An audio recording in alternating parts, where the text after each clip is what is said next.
Today's episode is brought to you by Workfeed, the all-in-one platform to manage your restaurant team.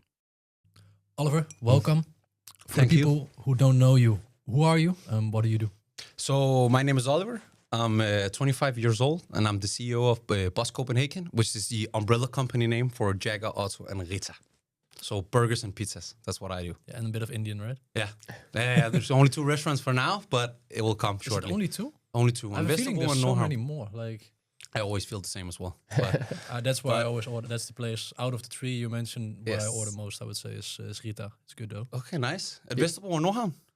Vegetable. Nice. Yeah. More will come. I do it through Walto, but it is definitely vegetable because that's what's closer by. But because I never go and pick it up, it's a bad habit. But I should do that more. Yeah, you should.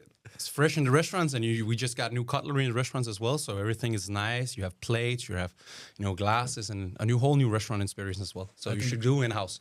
I think that's also a nice way to kick off this conversation because most people will see Jagger, OTTO, and RITTA as fast food. Yeah, but it's maybe not how you want to be presumed by everyone, right? Not at all. I think what is fast food? What's the casual segment as well is McDonald's. McDonald's, maybe, yeah. Everything's an assembling line. It starts from the beginning, and everything is either frozen or already cut when you get in the restaurants. And I think that what we do is that we build almost everything from the bottom up. So, if you go to our restaurants, we've done a short campaign, as we talked a little bit about, with the freshly minced meat. Every day they get meat in pieces, and they grind it. Like in chunks. Yes, and they shape it, and they do that every day. Have you ever done that, like in an actual grinder? No, I'm not that old-fashioned. It's super fascinating. And it's great. So good. It's great. It's so much better to make a burger like that if you put like a... What type of meat do you use? It's a family secret. Like God, you're no, God. No. It's just it's I can't remember what it's called in English, but it's tykkam. Yeah. Okay. Is it beef chuck? Yeah, I think so. Maybe. Yeah. It's usually. Yeah, you get it in pieces, and then we mince it ourselves. But what I would say is that in our kitchens, everything is thought about. So Rasmus Aarbeck, who founded the company back in 2016 with Christian, they wanted to make a fast food concept, but with more focus on the actual, products, with the food they're using and the whole story behind it. So of course, there's a lot of the things that are organic. We also have our own bakery in Sønderborg where we bake our own buns, or make the patties and for the veggie and a lot of other things as well. So, of course, we're in a fast casual segment, but I would really love that us as a company would be able better to tell the stories about what we do with everything. Because right now we're testing making our own pickles. We do that at JAGGER Istergade. We're making our own dips. We're freshly breaded chicken on order. That means when you order the fried chicken, we bread it and throw it in the wishing well, as I call it. Oh, so you don't even pre-bread it? No. A word I never used in my life. On order as well. Oh, wow. There's a lot of things we do every day, from everything to cutting the tomatoes, cutting the onions, making sure that the whole line of products we use are ready from the morning. And then by night it's finished and we start over again the next day. And I always like to talk about that. I feel like our kitchen staff are chefs. They're not just part-time employees or full-time employees. They're chefs. They're doing what chefs are doing in all kitchens all over the world and in Copenhagen as well. It's just different ingredients. It's so amazing to we've been here for a few minutes. I'm learning stuff about the company. Yeah. Before we talk further about like the empire that BUZZ has become nowadays, I think 34 locations, I'd like to talk a bit more about your personal journey because it's quite special as well. It's because I believe you joined Jagger back then. I think it was in 2020. 2019, I think it actually was. And that was as a restaurant manager? Restaurant manager at JAGGER Amager. JAGGER Born Amager. and lived, yeah. And if I understood you correctly, you mentioned now you're a COO. So in a good 5 years, you made a pretty rapid growth within the company. Why did you end up joining in the first place, like back then in 2019? I finished high school. I was 18, just turned 18. And I thought that I needed a gap year. For me, it's never been about the journey of going out and experiencing things in new countries or anything. It was about learning that life is about work. It's about meeting people. It's about trying something new. And I thought that the restaurant industry would be the best place to start. You see new people every day. And I always heard that the companionship in a restaurant were great. I worked a little as a dishwasher in the beginning at something called Gorms, which was a pizza chain before. And some of my friends were working at Jagger as well.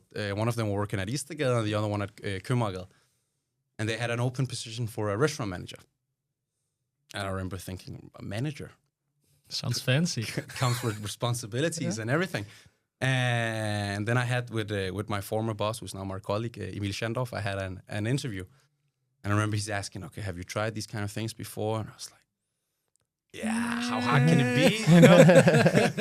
It's about making a schedule, making sure people are happy. And you know, it's a two-part job. So their kitchens is with a kitchen manager and the front is with a restaurant manager. And it's because of the complexity in the kitchen as well. Yeah, of course. And I thought, why not? Then I was there for 6 months, and I thought, now it's time to quit. I need to study. I've always been told I have my father's a policeman and my mother's a teacher, so they always told me that, you know, the story goes, you go to school, you do university, and then you start work and you make a family and everything.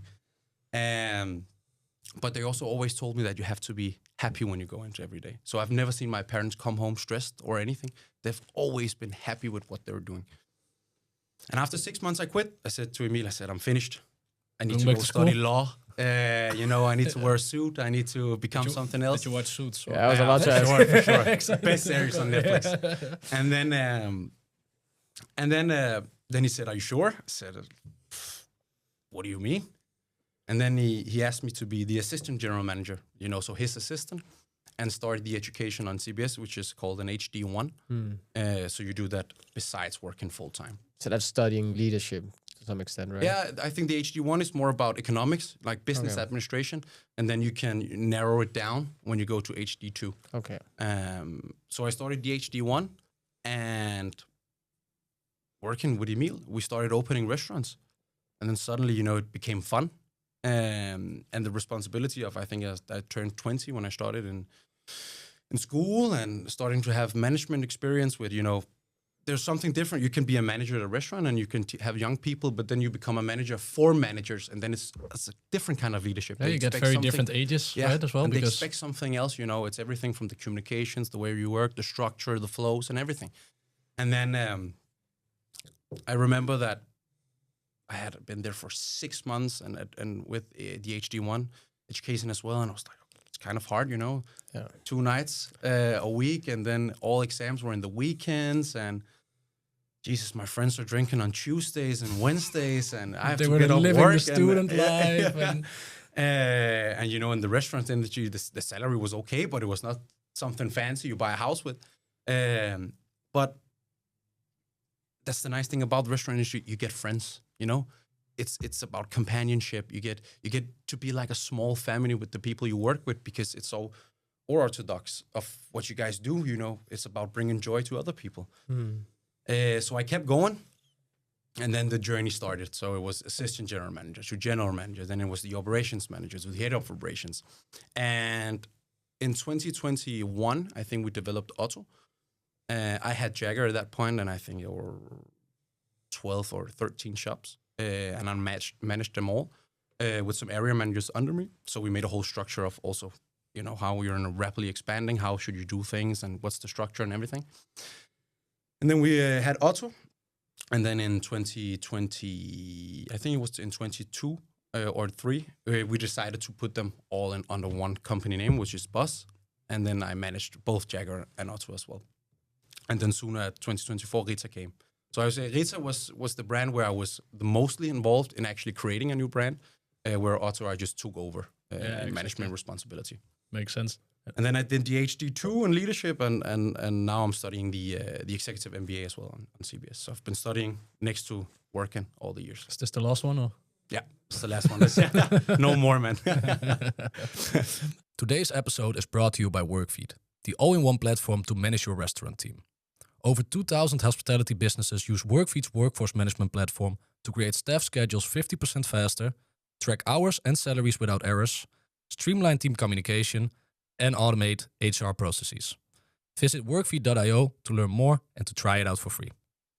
If you look backwards towards when you started and from the position where you're in now, did you ever imagine that would happen so fast? No, never. But I thought that I had great people around me.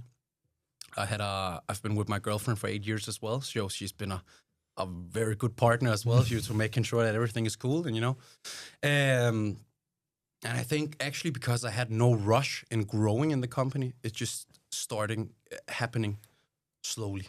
And of course, we're also lucky to make sure the company was actually successful, so we could open more and more shops. And when you're on that journey, you just get a new role. You help building structure and everything. And the founder, Christian, who's the former CEO, he also had a belief in young people. He's an old plumber.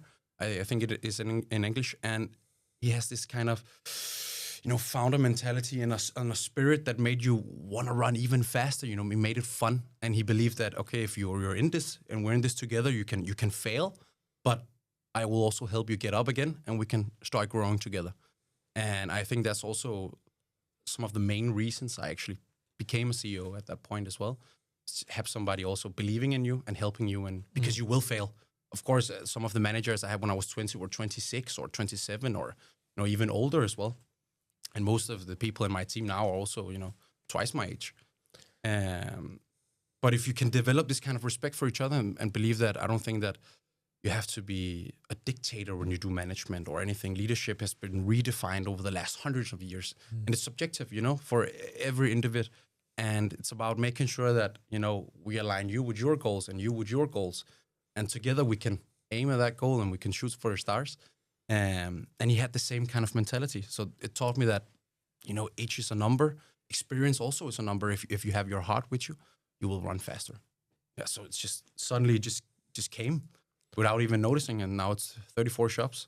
Also, now looking back at this journey, what's been the biggest challenges you faced along the way?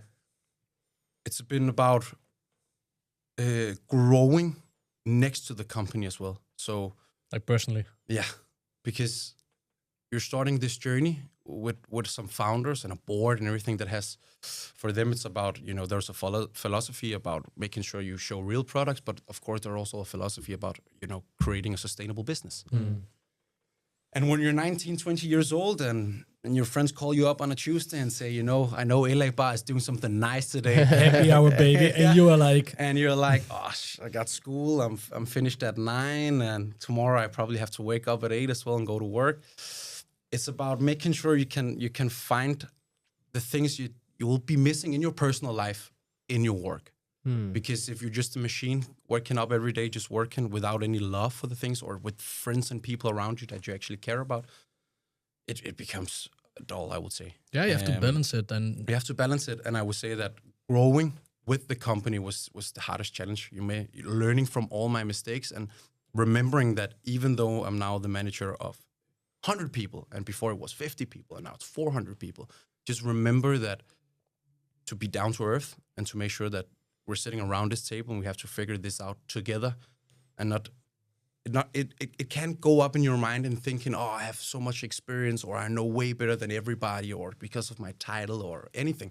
You have to be humble, down low, down to earth, talk to the people and learn from them to make sure if I got a new area manager who was, I had 10 years more experience than I have, listen, actually be excited about what he has to say or what he can bring to the table and talk about it and take some of those things as well.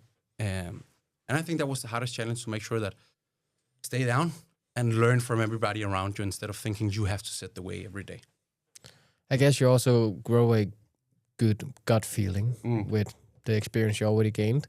Because I can imagine some of the challenges you faced. You mentioned earlier you went to Norway to open up there. Looking at myself when I was 25, if I have to scale something to Norway at that age, I would have no clue.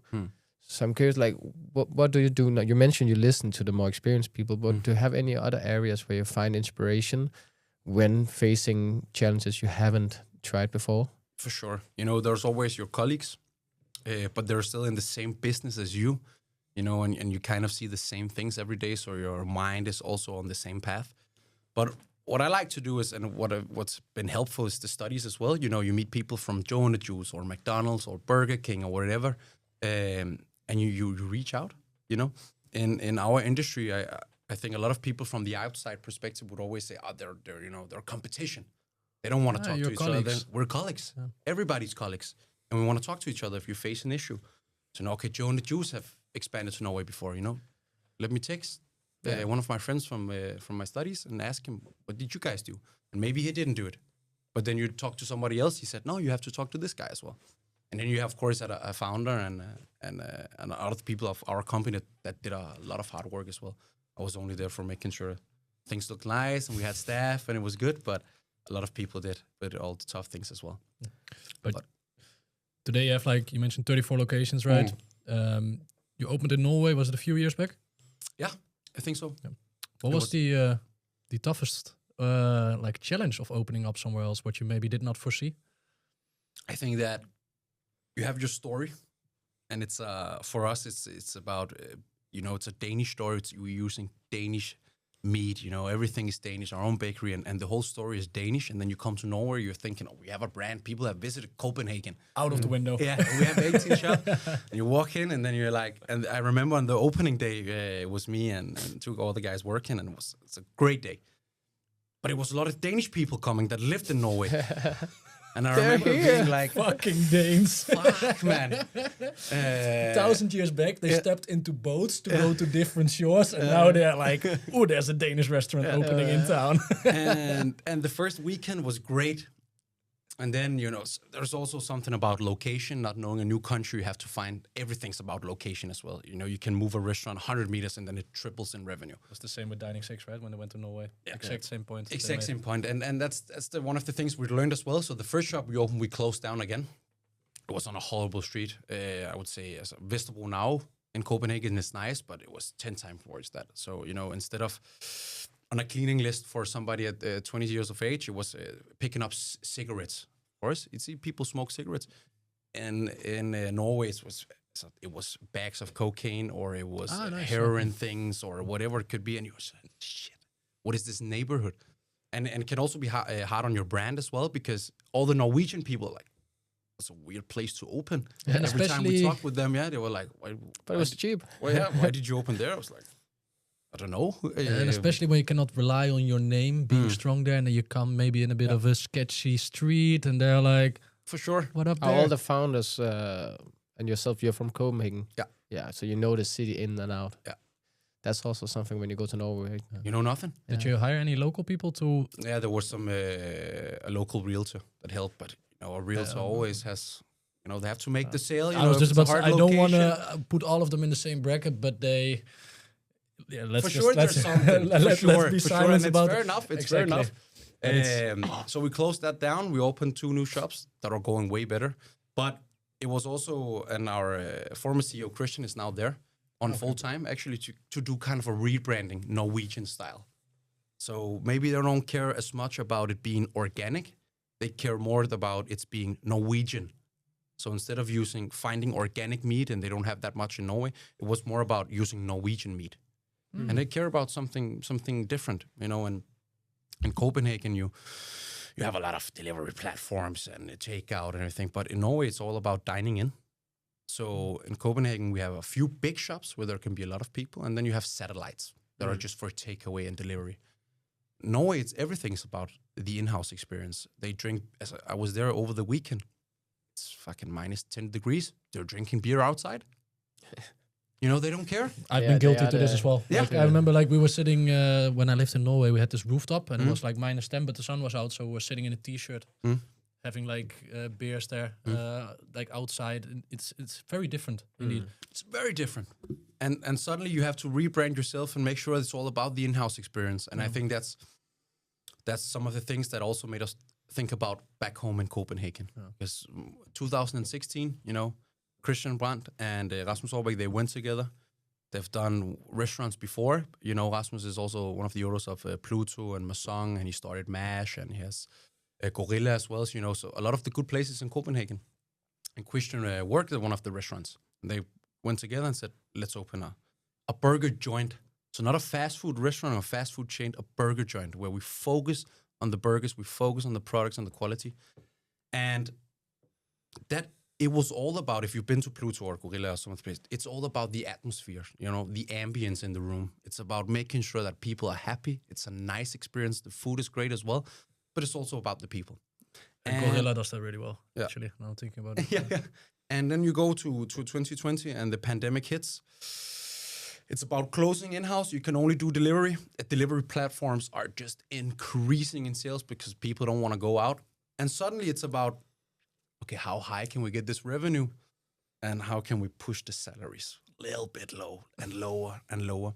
And it's easier. You can have less people if it's just about packing a bag. If it's just about making sure there's enough burgers and giving it to Volt or whoever and make sure they go out the door, it's easier and it's faster because when you have a restaurant, you have to go out, clean tables, make sure people had a good night, opening doors and so on. And that's what we're doing now. We're in a paradigm shift because now we want to go back to the 2016, make sure every time you visit a JAGGER, OTTO, or RITTA, you will visit a restaurant and not a takeaway place or a fast food place. You will visit a restaurant. Yeah, sure, you want to go back to quality. Quality over... So, we've always focused on the quality in the food. Now we're going to focus more on the quality of the vibes in the restaurant as well. Yeah, experiences. Yeah, experiences is at the top.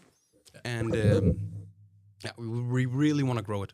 Also now you have so many restaurants and you want to focus on that part. You mentioned everything is on every single day made from the bottom up. How do you ensure you don't have too much food waste? Like how do you predict how many guests you're going to have on a normal day? We have a lot of data. So when we have 10 years anniversaries in April, then you have a lot of data. And most of the people that's working for us now has been there almost since the beginning, So a lot of in-house knowledge, and you can do that a long time, but suddenly you also have to start making procedures and structures and make sure that you have some kind of data platform where you can gain some knowledge and make sure that on the next day we know that this is. But where we're different also from McDonald's or Burger King and everything, they get frozen goods. Yeah, they get delivery 2 times a week. These big coolers where they can fit everything. We get delivery every day. So you can order just a little bit more to make sure there's enough. But I know the guys I have in my team, they go around with, then Falconer calls and says, it was crazy busy.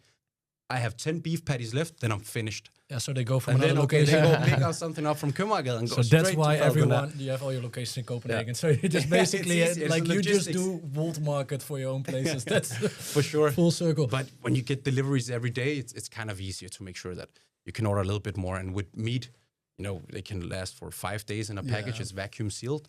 And when you open up, it only has a 24-hour hold. The vegetables where you have the trouble, I guess. But you can order. Sometimes it's also, it's harder with organic things because with organic salad as well, it's way softer and everything. And they put so many things in it when it's convenience instead of, or I can't remember what it's called, but. Yeah, and when you touch it, it becomes brown instantly. It becomes brown instantly, And, and you just have to throw it out. If it's not good enough, throw it out. If the bun is not good enough, throw it out. So the waste will be higher as well, but that's some of the sacrifice, right? You sacrifice something to make sure you enhance the quality of the product. But then you better be able to tell the story as well. I'd love to nerd down a tad more on the data and how you use it. Like what do we have to see? Like which data points are you looking at? How do you communicate it to like the people who are ordering, the people who are doing the staffing, all of that? Can you put some more thoughts on that? So what we do is for salaries, we make a forecast budget. So I have the history of the last 5 years. And there's been different. Sometimes it's index 111, then it's 90 or whatever it can be. Out of there, I guess. Yeah, and then you have all the specific situations or dates, or there's a match in Parken, or there's something else. And all this history. And then you can kind of develop a sheet, just in Excel. It's not that fancy. Where you see, okay, over the last 5 years, the average was 105. You grow from February to March. Okay. And then you do that for Nørrebro. But then maybe it's something else at Rådhuspladsen because there are more tourists in March than in February. Okay, then maybe it's 110. And then when you come to summer, in July, everybody's out. Okay, and then you see on the specific. So we do salaries specific restaurants. And it's about hours and it's about, salaries and everything. It can deviate, but often we're within a range of 5%, I would say. Makes sense, though. So basically, very simply summarized, you look at the similar periods over the past years, you factor in your growth rate, and you're just basically, based on that, saying this is how we approximately use it every day. Yeah, for sure. And with sales, it's the same. You have different platforms, you have Vault, you have connected, in-house, everything is connected. I think we can get a lot better at it. And I think in our industry, we misinterpret how important data is to make good decisions. But it's always hard because when you're in a restaurant industry, to go up and say, we have to invest 3 million in a new data system that can enhance something. You know, it's hard Tell to us see the about it, output. Oliver. Tell us about it. You guys know it for sure. Oh, we know more. And I have a lot of conversations, and especially with all the systems as we use and do. And most of the systems they have, if I use something for scheduling, they have 10,000 other features. But it's not that for me. For me, it's about scheduling. I don't care if you can predict. Also, I take my gut feeling. I use the data I already have. But over time, data will be the most important part. And also on the employee side, because you hire primarily young people, how do you ensure they are up to speed as fast as possible? Like in terms of training new employees, what do you do there? I think that's the hardest thing in our industry, and for me, because if it's an employee rate of 50% or whatever it can be, it changes. So every time you think, now we're settled, yes. Then he said, oh, no, thank you. We got a new job. I watch Suits, so I'm going to law school. No, honestly, I think that literally happens frequently. Yeah, they might come back like after 4 years, but retirement reason, watch Suit. Yeah. Check. But what is the turnover for you guys approximately? No, I would say I think in our kitchens, people are there for a long time as well because they really like the job. And I think for there, it's about they stay there on average 2 years, 2-3 years That's on the decent. kitchen side. Yeah. But it's also a lot of diversity, so mostly from a lot of different countries in the kitchen side. In the front, it's mostly Danish people. I would say 6 months, you know, depending on if it's a part-time employee, full-time restaurant manager, and whatever it could be. But it goes fast. And how long does it take you to train them? You know, I would Basically the entire 6 months until they're gone. Yeah. You know, you have some trial shift, and you have an employee journey, and you're explaining it nice materials and the whole history and why we're here and so on. But one thing is reading a paper that is 4 pages and it says, oh, this is our philosophy or this is our values. But another thing is actually living them. So we use a lot of time actually training them on an everyday basis, you know. So physically? Physically, speaking to them and do like big Q meetings where we take all managers and it's down to earth and it's talking about the specific service we want to do or the restaurants. But everything we focused on right now in 2025 and in 2026 is about ensuring the employee journey from A till the end. And that's why if you checked on the last 1.5 years, we haven't really opened any restaurants. And we're getting ready to scale to the next step. Because when you're doing a rapid expansion, you're losing structure. You're losing a lot of things. It's the typical story we hear here from going towards, let's say, 300-ish people, right? From there onwards, you really need the structure, processes. And that is with regular restaurants with often different concepts. And I think in your case, we're doing the same concept. It only applies more. Could you put a few words on that employee journey? Like practically, what does that look like? Or what is the ideal journey for your perspective? The ideal, of course. Let's talk about the ideal one, because the ideal is that you go on our website, you find a nice position. And that is a place I want to work. Maybe you have visited before, you thought, okay, this is a brand where I want to do the quality. I love that they have a philosophy regarding quality. I feel like they're about people as well. I see a culture. And they start and they read some materials. They go into their, first trial shift if they're already done the interview. And then they learn something more. For us, and we're about changing the whole employee journey. So I will just speak about what I would love to see. That is what maybe we're doing right now. Let's go to the actual one. Yeah, exactly. To the perfect one. Perfect first, and then this is reality. Yes. Shit. I think the first thing is about making sure that not everybody's for the restaurant industry. And I believe as a human being, we can teach each other a lot of things. Maybe I don't know how to do a schedule. You can learn. It's a system. It takes some practice. I don't believe I can learn people to smile. That's kind of a feature you've grown with, or your parents maybe taught you at the end, or it's just something you have in you. Every time you see a person, you smile, you're happy. And that's the first thing we'd like to focus on. It's the service part, because before you learn about the product and the whole history behind what we do, we need to see that you actually do want to meet new people. You actually want to be in the restaurants. And changing that perspective, we have already done it now with the youth workers, so people under 18. And by starting with doing the service shift, I saw some of them becoming way better than some of the people we already had, because we started a different place. So what we do right now is that, then they come behind the counter. They start with, how do you take an order? This is a Vault iPad, or this is our app, and this is the minutes, and you have to check this, and this. Very down to earth and very boring as well. Of course, that you want to learn that, but you're here to meet new people. You're here for you're not gonna smile from learning that. Exactly. But we're changing it now. We're doing a big project where we want to turn everything around and test it at some locations to see if it's good or not. But it's about the service part, and then it's about the food part. Because, and you guys know it yourself, if you know your product, if you know what you're selling, you have way more confidence. You actually want to talk about it. You're not nervous about a specific questions about what is the Jagger dip, or what type of meat are we using? Exactly. Yeah. And it's way more funny than it should have been. Beef chunk, right? And then you're not nervous about that. You actually want to do the service. So that's the focus point, smiling. I'm gonna make a reel out of that. Please not. 30 minutes earlier. No, I'm gonna say it's fair. No. It was nice. But yeah. So focusing on the service part first, focusing on the food, and then about all the practical stuff. Yeah.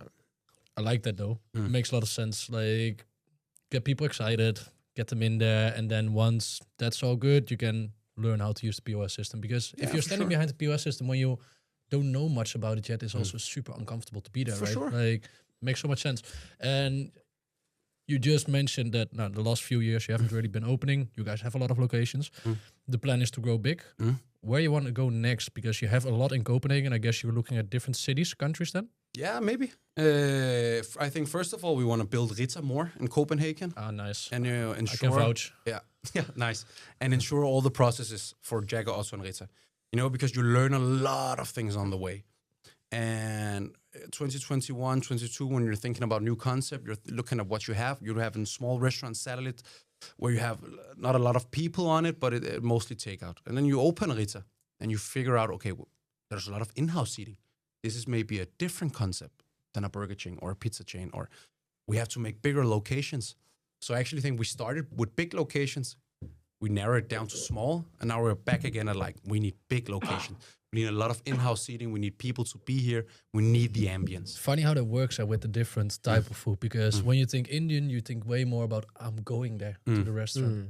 I always order it, to be honest, but still I think a lot of people have that perception. The same, maybe I think pizza might sit in between still. Like, yes, you order it a lot, but it's also kind of nice, especially when the pizza quality is kind of good to go there, so you get to cut it yourself and it's fresh. Whereas with burgers, most people just wired to say, no, that's like the McDonald's type of shit I order home, right? Yeah, for sure. And I think I've thought so many times, as we're in a pandemic of burgers, everybody's opening a burger restaurant. Yeah. Everybody's been home in the kitchen and thinking, yes, I can do the same and I can do it better.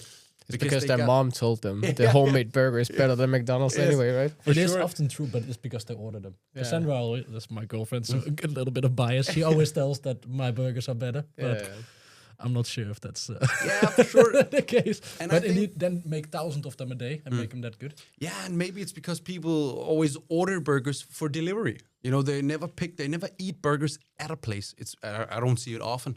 And if you order the burger and it's for delivery and it's been in my counter and for 20 minutes and then some courier picks it up and it takes 15 minutes, then suddenly you're eating a product that's been under 35 minutes of delivery. Nobody can make It's unfair. A burger that is good. But you 35 minutes. You also go into the issue, right, of opening, like when you go to multiple locations, you risk, or you're at risk of losing quality. I think also gasoline, honestly, is a good example of that, like very big name, right, good burgers, but I've had them where I was like, wow, this was amazing. I think the first time when we had one together there, I was like, wow, this is good. But then you go, at least from my experience, a few times to the other location, they had that food truck place. Huge difference. Doesn't taste the same, or it's far off from each other.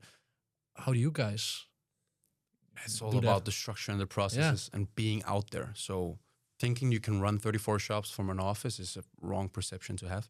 You have to be out in the restaurants. So we have a lot of management, a lot of people going around, visiting, checking, and then we also make sure that everybody that works with us, hopefully they have some kind of passion for food, so they want to visit our stores.